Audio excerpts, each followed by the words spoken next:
Hello दोस्तों, आप सबका स्वागत है मेरे चैनल पे।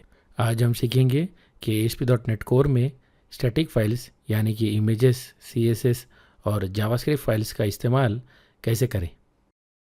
आगे बढ़ने से पहले आप सभी से निवेदन है कि आप मेरे चैनल को सब्सक्राइब करें और बेल आइकन दबाना ना भूलें। तो चलिए शुरुआत करते हैं। यहाँ पर मैं आप लोगों को बताना चाहूँगा कि ASP.NET के पुराने वर्जन में बड़ी आसानी से आप कहीं पर भी फ़ोल्डर बनाकर CSS, JS और इमेजेस को एक्सेस कर सकते थे। पर ASP.NET कोर में ये सारी चीज़ें बदल गई हैं। यहाँ पर एक फ़ोल्डर होता है www रूट, और उसी के अंदर हमें सारी स्टैटिक फाइल्स को सेव करना होता है, यानी कि आपकी JS, CSS या इमेजेस। अब इन्हें एक्सेस करने के लिए भी आपको कुछ सेटिंग्स करना पड़ती है और कुछ तरीके होते हैं जिस तरह आपको इन्हें यूज़ करना होता है। तो इस वीडियो में मैं आपको यही बताऊंगा कि किस तरह हम CSS, इमेजेस या स्क्रिप्ट फाइल्स को सेव करेंगे, साथ ही साथ उन्हें किस तरह एक्सेस करेंगे। यह आपको एक छोटे से प्रोग्राम के ज़रिए मैं आपको दिखाऊंगा। तो यहाँ पर देख सकते हैं आप, मैंने www रूट फोल्डर में पहले से ही 3 फोल्डर्स बना दिए हैं, CSS, इमेजेस और स्क्रिप्ट्स। आप देख सकते हैं CSS फोल्डर में मैंने एक स्टाइल शीट को सेव कर कर रखा है। यहाँ पर कुछ CSS स्टाइल्स है जिसे मैंने पहले से बना कर रखा है।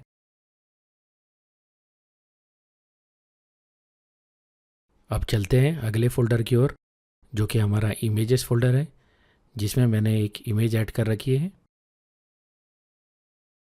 और तीसरा फोल्डर है स्क्रिप्ट्स, जहाँ पर मैं एक empty JS फाइल ऐड कर कर रखा हूँ।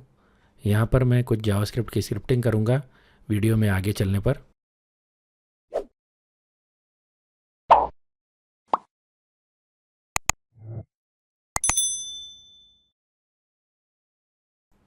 अब हमें startup.cs फाइल को ओपन करना है और उसमें कॉन्फ़िगर मेथड में जाके हमें स्टैटिक फाइल को एक्सेसिबल करना है।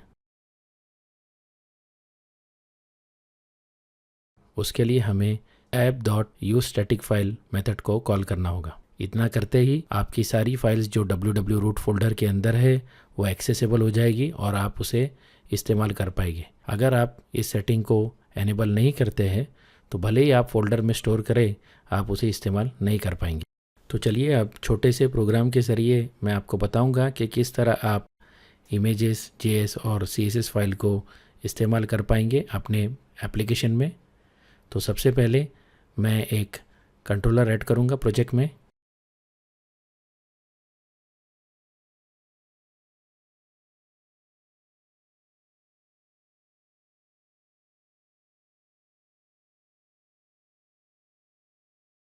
इस कंट्रोलर को नाम मैं होम कंट्रोलर दूंगा।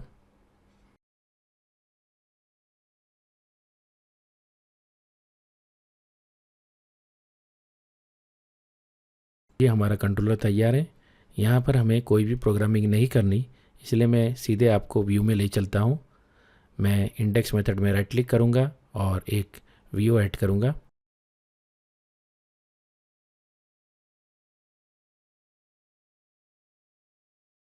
तो लीजिए हमारा व्यू तैयार है। अब मैं आपको बताऊंगा कि किस तरह हम जावास्क्रिप्ट, इमेज और CSS फाइल को एक्सेस कर सकते हैं।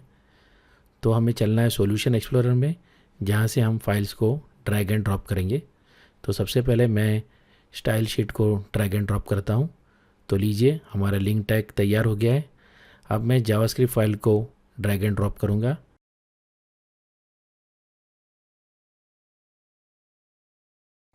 तो आप देख सकते हैं जावास्क्रिप्ट फाइल भी रेफरेंस हो चुकी है। अब चलते हैं बॉडी टैग में, जहाँ पर हम कुछ HTML लिखेंगे।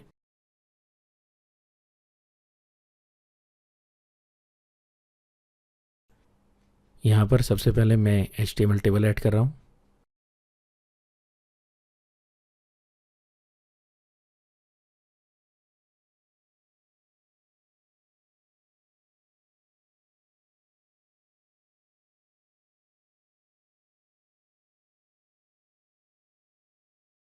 इस HTML टेबल में मैं एक टेक्स्ट बॉक्स ऐड करूँगा।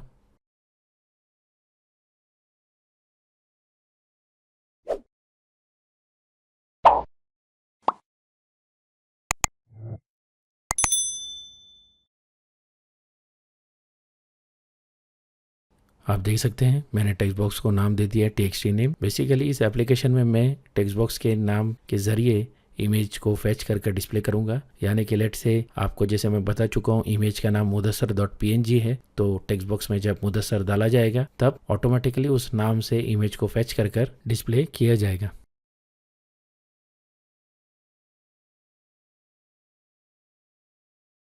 अब मैं एक HTML बटन ऐड कर रहा हूँ और इस HTML बटन के क्लिक होने पर हम एक जावास्क्रिप्ट फंक्शन को कॉल करेंगे।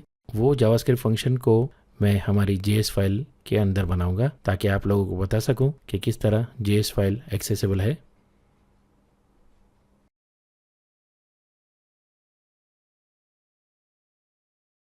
अब मैं तीसरी रो ऐड कर रहा हूँ। यहाँ पर मैं इमेज को डिस्प्ले करूँगा। इस टेबल रो को मैं एक आईडी दे रहा हूँ क्योंकि मैं इसे हिडन रखूँगा और बटन के क्लिक होने पर इसे मैं विजिबल करूँगा।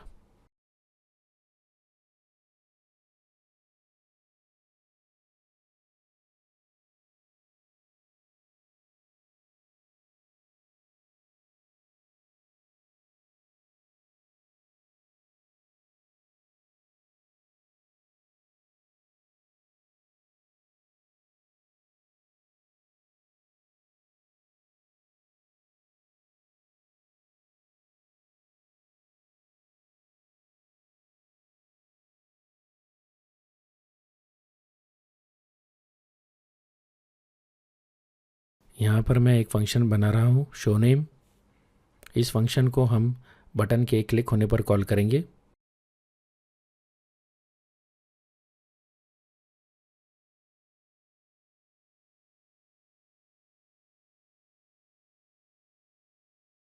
इस फंक्शन के अंदर मैं एक फील्ड बना रहा हूँ नेम, जिसके लिए मैं एक HTML टेक्स्ट बॉक्स का इस्तेमाल करूँगा।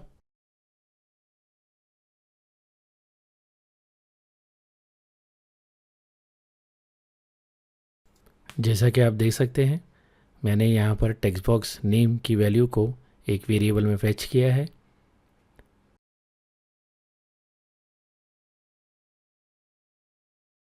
अब मैं इमेज एलिमेंट को एक्सेस कर रहा हूँ गेट एलिमेंट बाय फंक्शन का इस्तेमाल करके।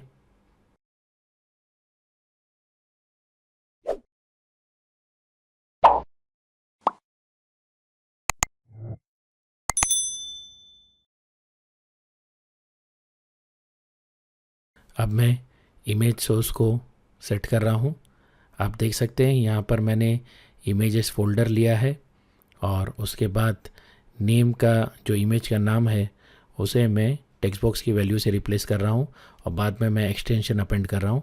तो बेसिकली यहाँ पर मैं इमेज के पाथ को कॉन्केटिनेशन कर बना रहा हूँ।